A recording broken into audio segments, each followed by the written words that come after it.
The shuttle doors opened with a soft hiss, and Marcus Hale stepped out onto the shining floor of Cathar Military Academy.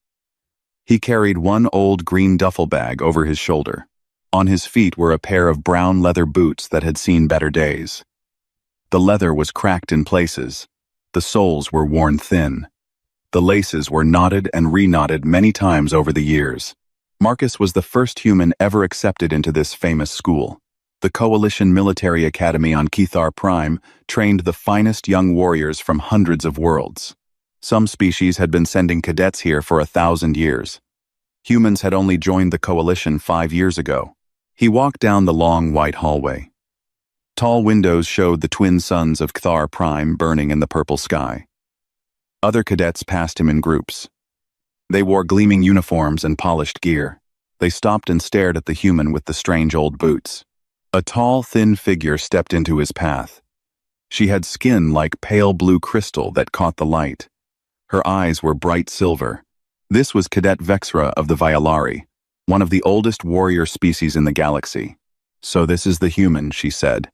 Her voice was smooth and a little amused. "I thought you would be bigger." Marcus smiled a small smile. "Sorry to disappoint." She looked down at his feet, and her thin lips curled up. "And what are those?" "Boots," Marcus said. "I know they are boots. But why are they so old?" Behind her, 2 more cadets came closer. The first was huge, standing over 8 feet tall, covered in dark green armored scales. His claws clicked against the floor.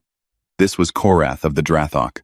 The second was small and silver-skinned, with eyes that were far too big for her face. She was Cyril of the Zin, a telepath. Korath sniffed the air around Marcus and made a rumbling sound that might have been laughter. "Those boots smell like the last century. Humans cannot even make proper footwear?" "My grav boots adjust to any terrain," Vexra said. She lifted one foot to show a sleek silver boot that hummed with blue light. "They float me above ground when the land is rough. They shield my feet from heat and cold. They cost more than this human's entire homeworld, probably."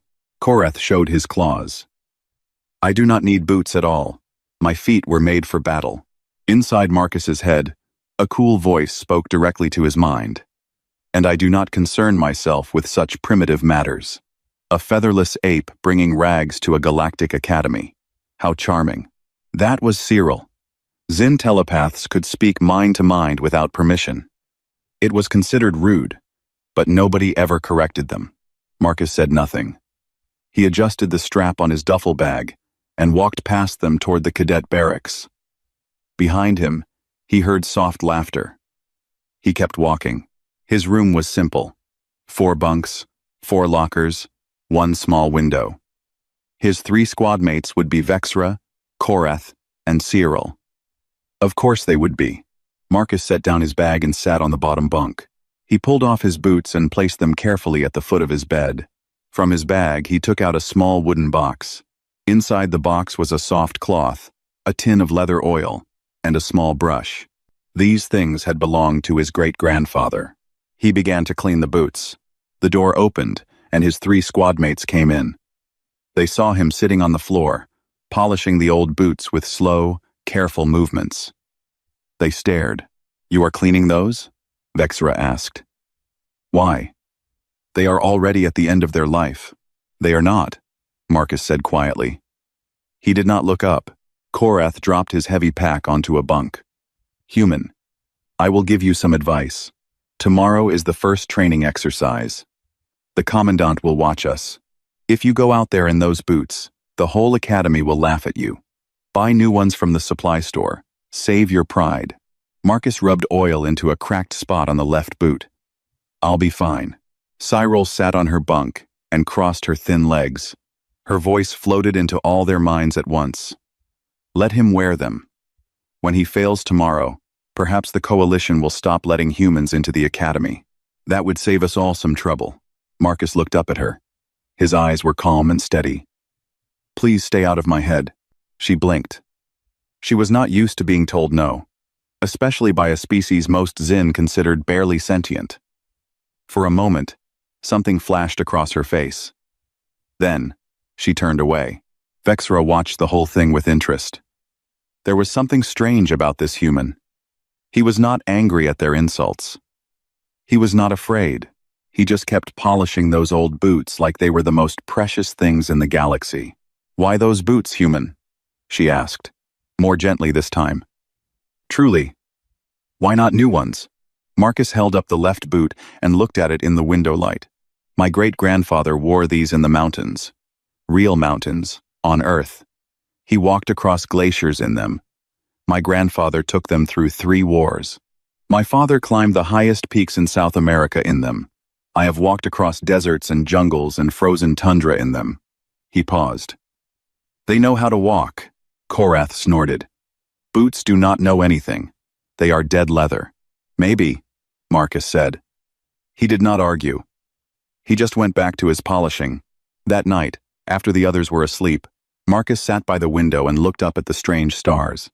He thought about home. He thought about his father, who had given him the boots before he left for the academy. "The galaxy is full of species who never really learned to walk," his father had said. "They fly. They teleport. They ride machines. But when things go wrong, and they will go wrong, the ones who know how to put one foot in front of the other will always be the ones who come home. Remember that." Marcus ran his hand along the old leather. Almost 100 years of walking. Almost 100 years of his family crossing hard ground on 2 feet. Tomorrow would be the first real test. The commandant had announced a simple terrain exercise. Nothing dangerous. Just a warm-up to measure the new cadets. Marcus looked at his boots sitting neatly by the door. For the first time since he arrived at Cathar Academy, he allowed himself a small, knowing smile. The galaxy was about to learn something about humans, and it would not be funny for much longer. The morning alarm rang through the barracks at the 6th hour.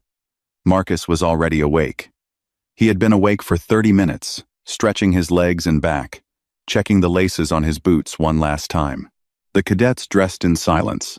Vexra slipped on her shining grav boots. Korath did not need boots at all.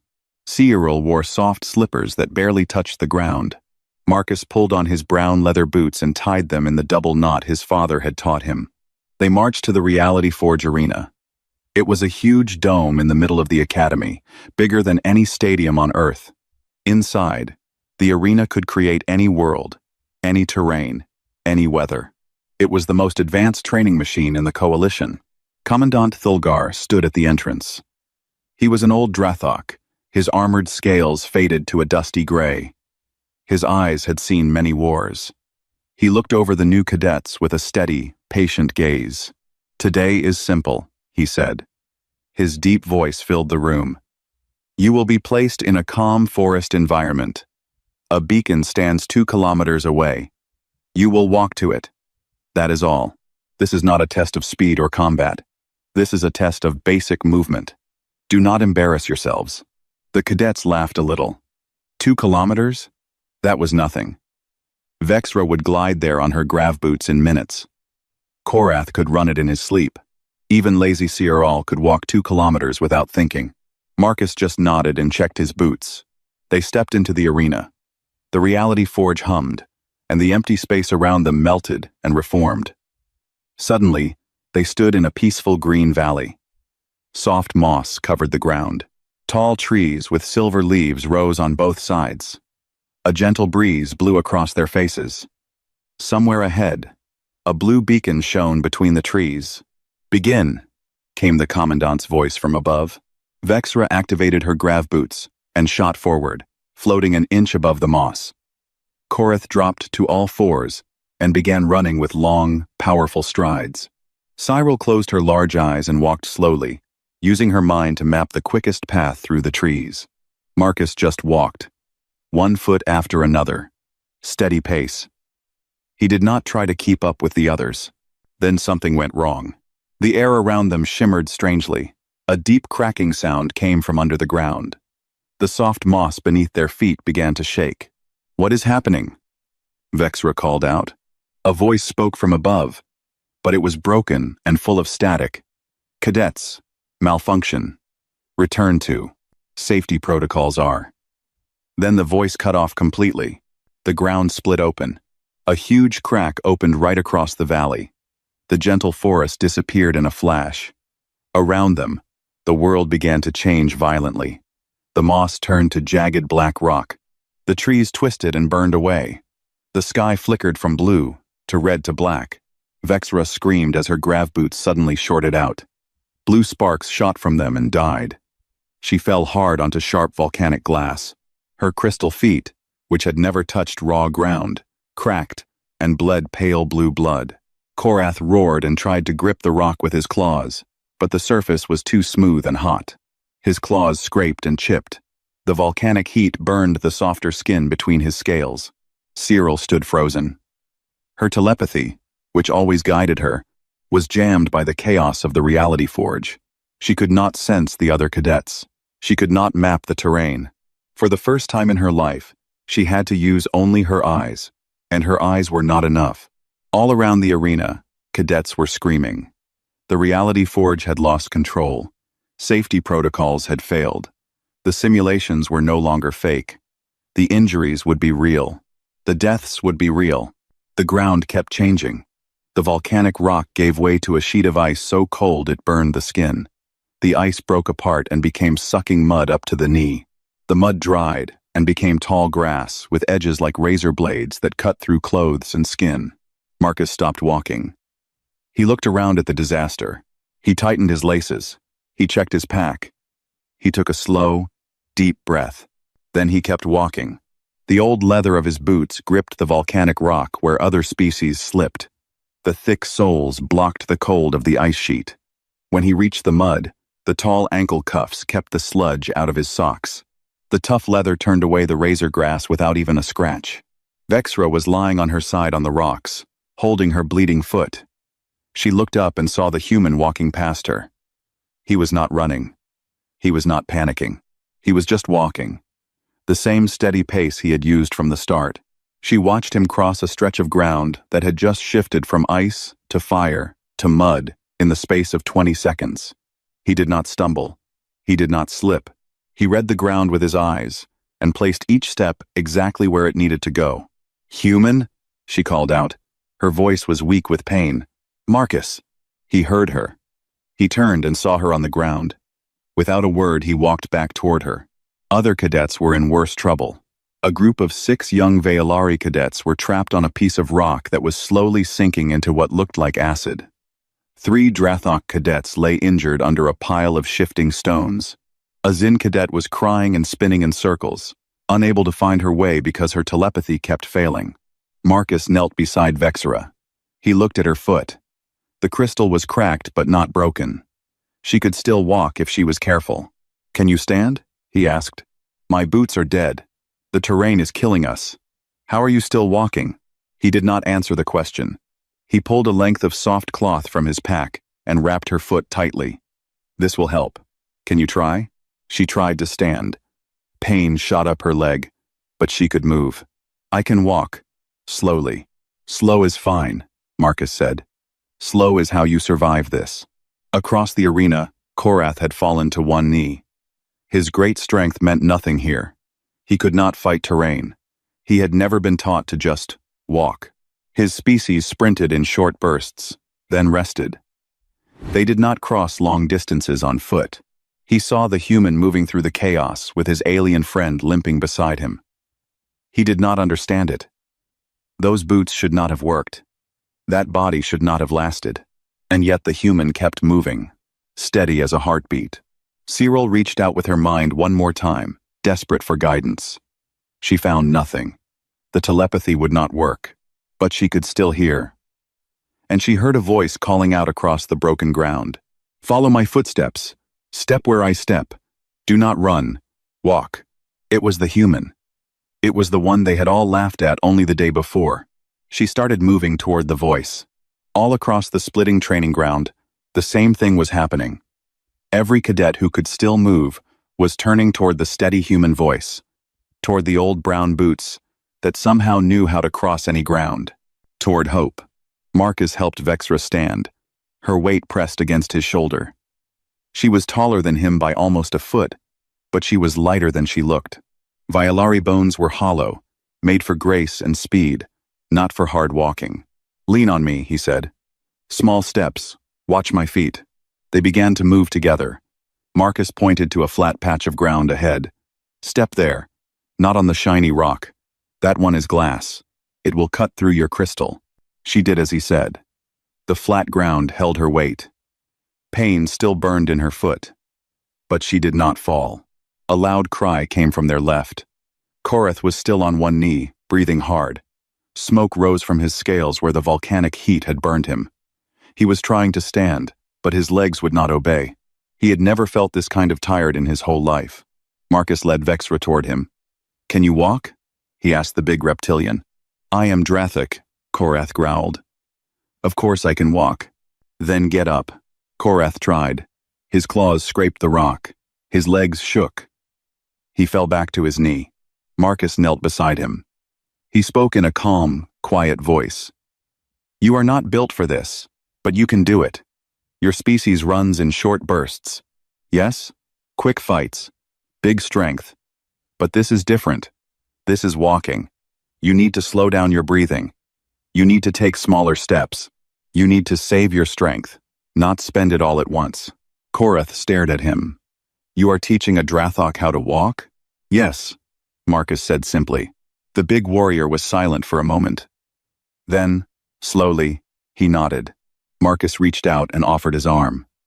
It looked silly, this thin human offering support to a creature 3 times his size. But Korath took it. Together they got him to his feet. Cyril appeared out of the shifting mist. Her silver skin was streaked with mud. Her large eyes were wide with fear. She had never felt fear before. Her kind used their minds to avoid danger. She did not know what to do with her body when her mind could not help. Human, she said out loud. It was strange to hear her use her real voice instead of her thoughts. I cannot find the way. Then use your eyes, Marcus said. Look at the ground. Look at where I put my feet. Follow. But I have never. Now you will. She stared at him. Her whole life, the Zin had laughed at species that walked on their own feet. Walking was for primitive creatures, they said. Thinking was superior. But her thinking had failed her here. Only walking would save her now. She took her first step, then another. The mud was cold and strange under her feet. The 4 of them moved together across the broken arena. Marcus led. Vexra limped beside him. Korath followed with heavy steps. Cyril came last, watching the ground as if she had never truly seen it before. As they walked, other cadets joined them. A young Veilari boy with a broken arm, 2 Drathok sisters, who had lost their weapons. A tall insect-like cadet from a species called the Lintari, who had 6 legs but still struggled on the shifting ground. One by one, they fell in behind Marcus. He explained as they walked. His voice was calm and clear. My people are endurance walkers, he said. That is what we are. Not runners, not fighters, not flyers. Walkers. For 2 million years on our homeworld, humans walked. We walked across every kind of ground there is. Deserts, mountains, frozen lands, burning lands, swamps, forests. Vexra looked at him. 2 million years? Your species is that old? Older. But for 2 million years, walking was how we survived. We did not have your speed, Vexra. We did not have Korath's strength. We did not have Cyril's mind. But we had our feet, and we had patience, and we would walk for days after prey that was faster than us. We walked until the fast animal got tired and lay down. Then we ate. Korath made a low sound of surprise. You hunted by walking? We hunted by never stopping. We were slow, but we were slow forever. Do you understand? The big reptilian thought about this. Slowly, he began to understand. His people fought in short, violent battles. They won or lost in minutes. The idea of being slow forever, of just never stopping, was strange to him. It was almost scary. And these boots, Marcus said, lifting one foot a little as he walked, these are what my family has learned about walking. My great-grandfather wore them in the highest mountains of Earth. He walked across ice fields that would have killed any of you. My grandfather wore them through 3 wars. He walked for weeks at a time, carrying everything he needed on his back. My father climbed the tallest mountains in South America in these boots. He walked across the biggest desert in Asia. Cyril spoke softly. And you? I have walked across every kind of ground Earth has.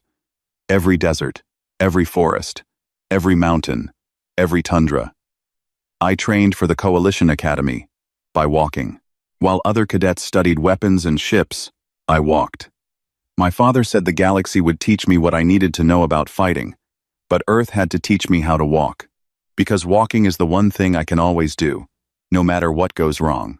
The ground shifted again under them. The mud became hard, cold stone. They adjusted their steps and kept moving. Your species fly, Marcus said to Vexra.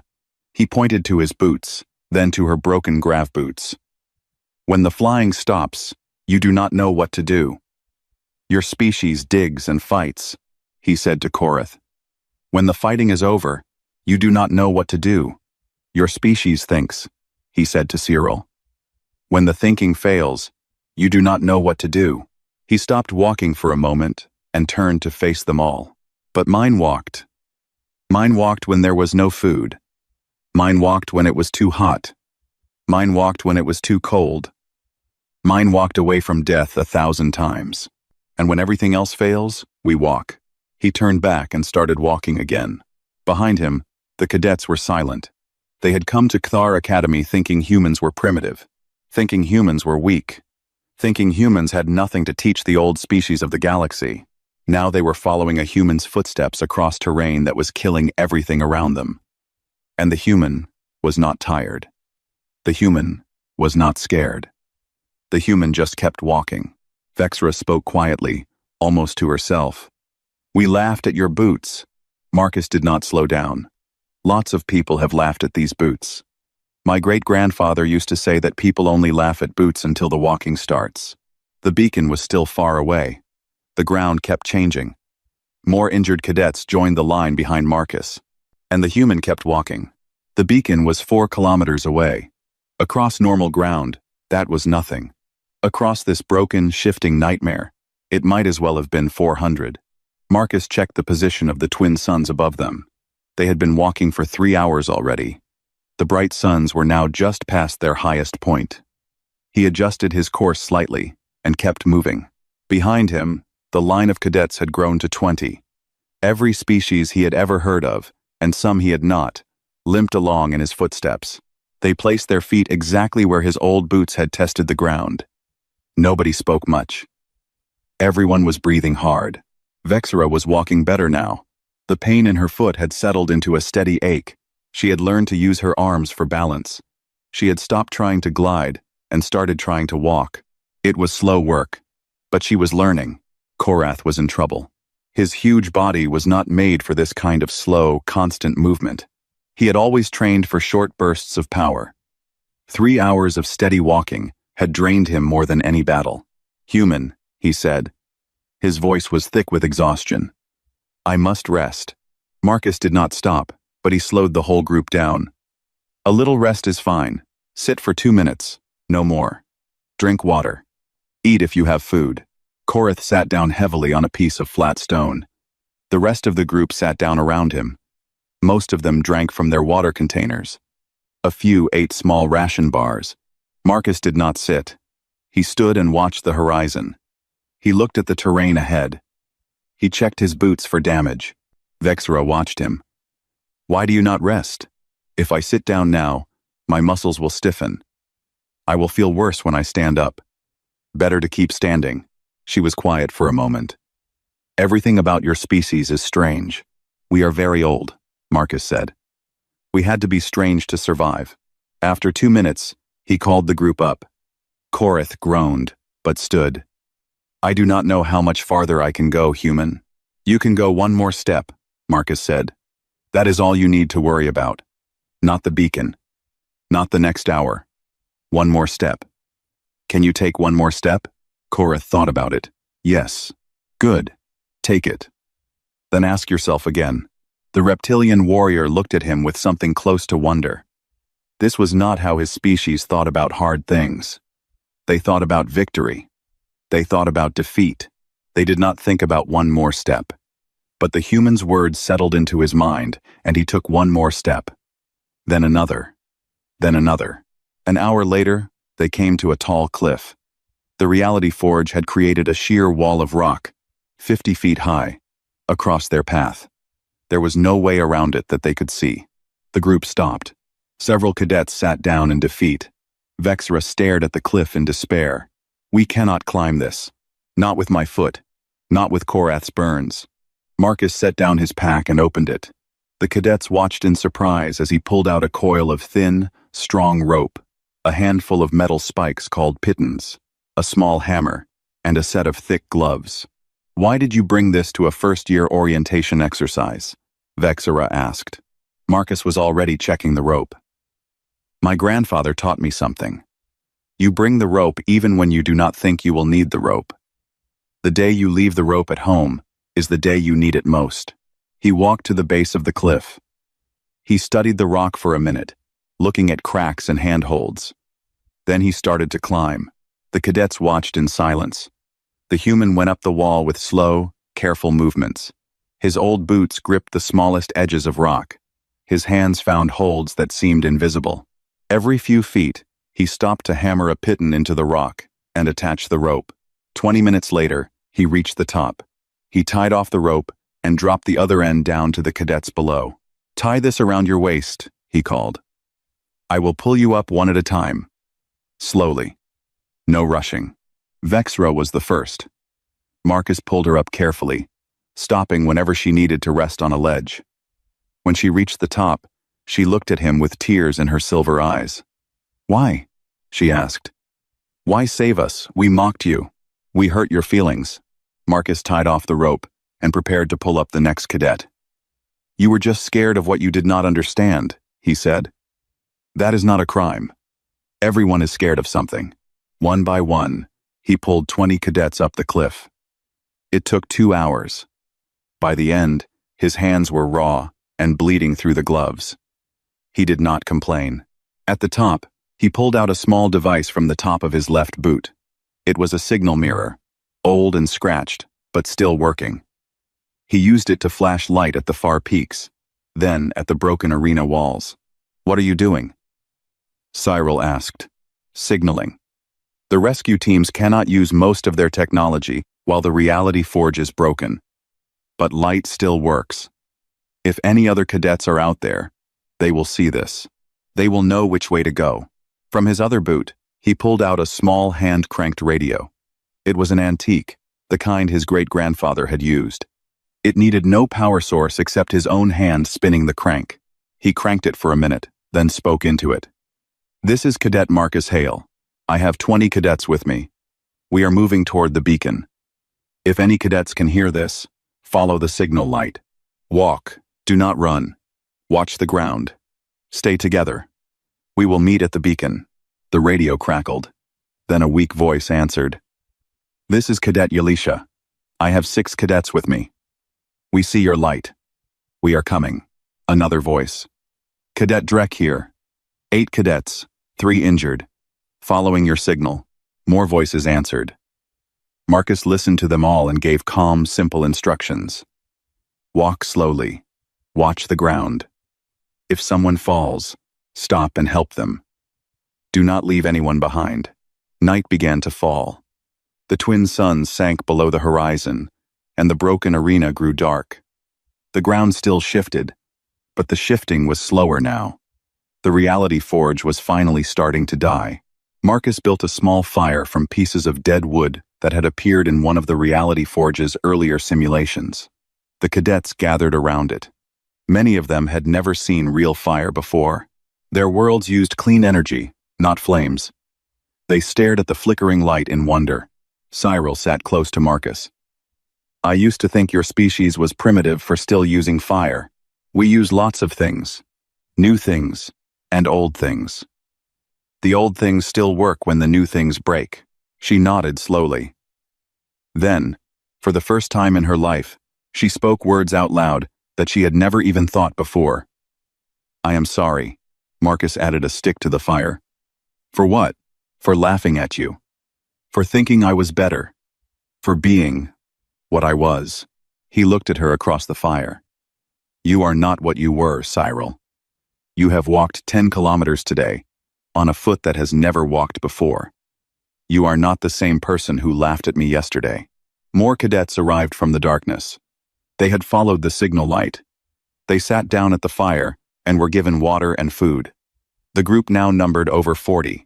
Marcus looked at them all. Then he looked toward the beacon, still glowing faintly in the distance. We walk at dawn, he said. Everyone rest. We are going to bring every cadet home. Dawn came slowly over the broken arena. The twin suns of Cathar Prime rose through a strange orange mist. The reality forge was almost dead now. The ground had stopped shifting every few minutes. It had settled into one final rough landscape of rock and mud and thin grass. Marcus was the first to stand. He checked his boots, drank a little water, and walked to the edge of the camp. Behind him, 43 cadets of 9 different species were slowly waking up. Many of them were hurt. All of them were tired. But they were alive. He counted them quietly. 43. That was more than half the first-year class.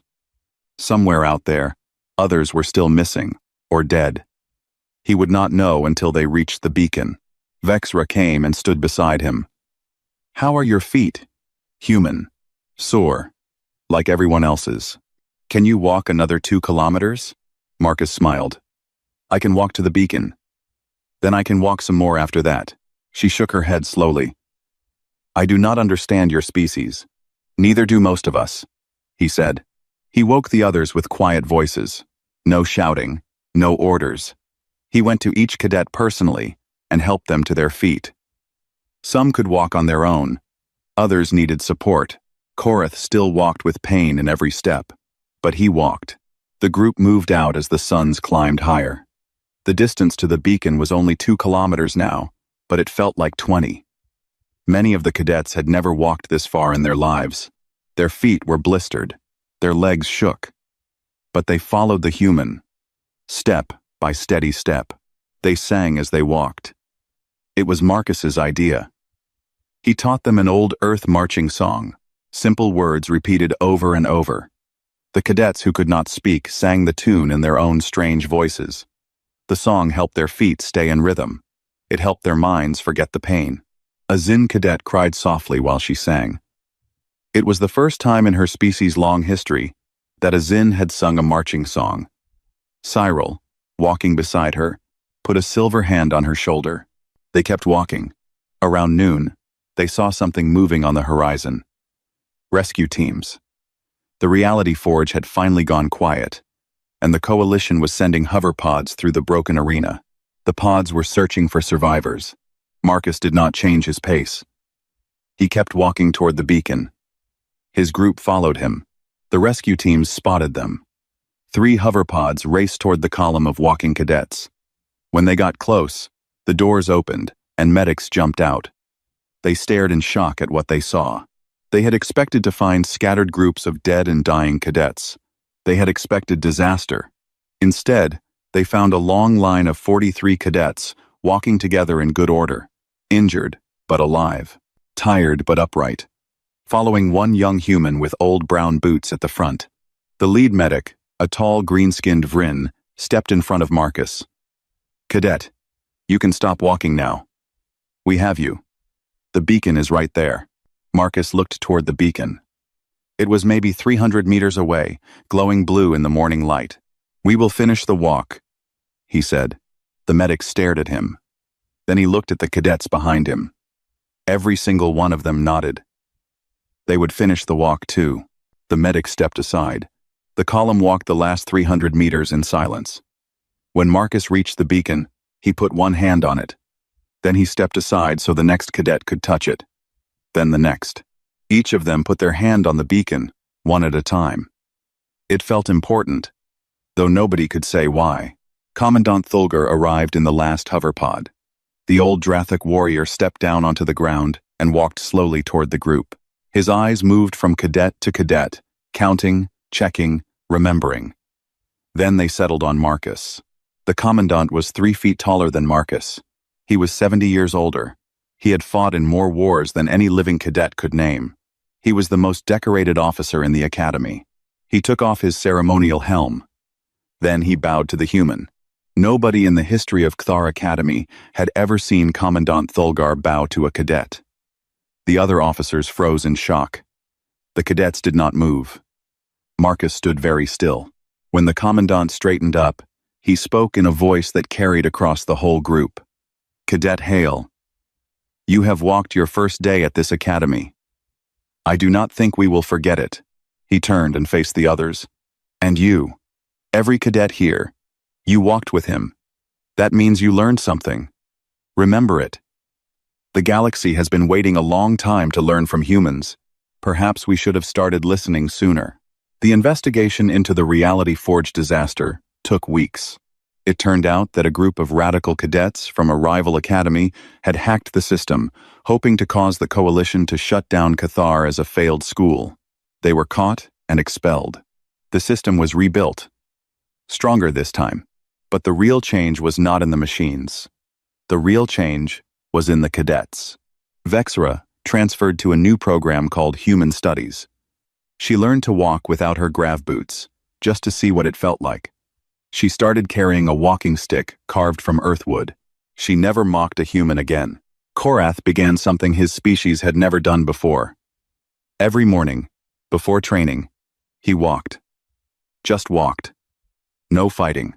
No running. Just steady, patient walking. Other Drathok thought he was strange. He did not care. He had learned that there was a strength in slow, steady movement that his species had never understood. Cyril wrote a paper called On the Philosophy of the Step. It became famous across 3 academies. In it, she argued that her species had lost something important when they stopped walking. Many young Zin read the paper and began to walk on their own 2 feet. Some of the elders were angry about it, but the movement grew. Marcus finished his 4 years at the academy. He graduated at the top of his class, though he had never expected to. He became a captain in the Coalition Exploration Fleet. His first command was a small ship called the Long Walk. Many years passed. Captain Marcus Hale was now older, his hair going gray at the edges. He stood on the bridge of his ship as it approached an unmapped world. His crew was a mix of species. Many of them had been trained in the human walking doctrine, which was now a required course at every Coalition academy. A young Velari ensign came to stand beside him. She was a great-granddaughter of Vexra. She had heard the stories all her life. She looked down at Marcus's feet. "Captain," she said, "those boots. Are those the boots?" Marcus looked down at the old brown leather. The boots had been resoled many times. He had stitched them himself with his own hands, just as his father had taught him. They were older now than he was, but they still fit. They still walked. "These are the boots," he said. "People say you walk every planet you find, sir, with those boots. That is true. Even after all these years, you do not want new boots?" Marcus looked out at the unmapped world turning slowly on the screen. A whole planet that no member of the Coalition had ever walked on. New ground, waiting for feet. "Not yet," he said. "They have still got ground to cover." The ship entered the atmosphere. Captain Marcus Hale walked to the exit hatch and began to prepare for the landing. His crew gathered behind him, ready to follow. The old boots would walk again. And somewhere, across the galaxy, young cadets of 100 species were learning the same lesson that Cathar Academy had learned long ago. When everything fails, when the machines break, when the technology dies, one thing always works. One foot, then another, then another. That is the whole secret. That was what the humans always knew.